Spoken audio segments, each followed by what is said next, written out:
মাথা নষ্ট করা একটি ভিডিও ভাইরাল হয়েছে নেট পাড়ায়। বিয়ের অনুষ্ঠানে অপু বিশ্বাস ও সাকিব খান একসঙ্গে গিয়েছিলেন।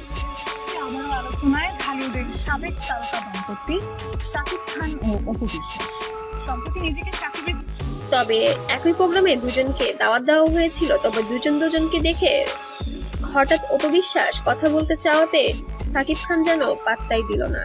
তবে কেন পাত্তা দিল না সবটাই বলবো, ভিডিওটি না টেনে সাথেই থাকবেন, সামনে আরো মজা আছে। ইতিমধ্যে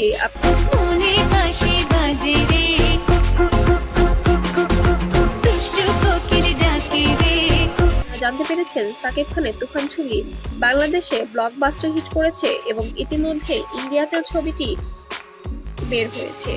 তবে বাংলাদেশের মতো ইন্ডিয়াতে তেমন একটা সাড়া পাওয়া যায়নি, তবে তাতে কোনো আক্ষেপ নেই সাকিব খানের, কারণ সে তার নিজের দেশে ব্লকবাস্টার হিট করেছে, এতেই তার প্রাপ্তি।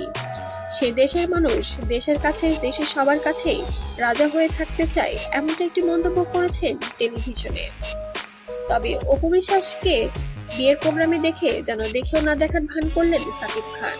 তবে কেন সেটা করলো সেটা আসলে নটিজেনরা ইতিমধ্যে বুঝতে পেরেছেন। সেখানে যদি সে অপুর সাথে কথা বলতো, এটা নিয়েও একটি সামাজিক মাধ্যম অনেক মাতামাতি করত।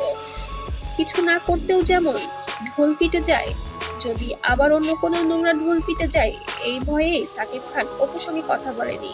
কিন্তু মূলত তাদের সম্পর্কটা আগের মতোই রয়ে গিয়েছে, শুধু সবার সামনে তারা সেটা প্রকাশ করে না, এতটুকুই। তবে আপনার মতামত অবশ্যই আমাদের জানাবেন। আপনাদের ভিডিওটি দেখে কি বুঝতে পেরেছেন?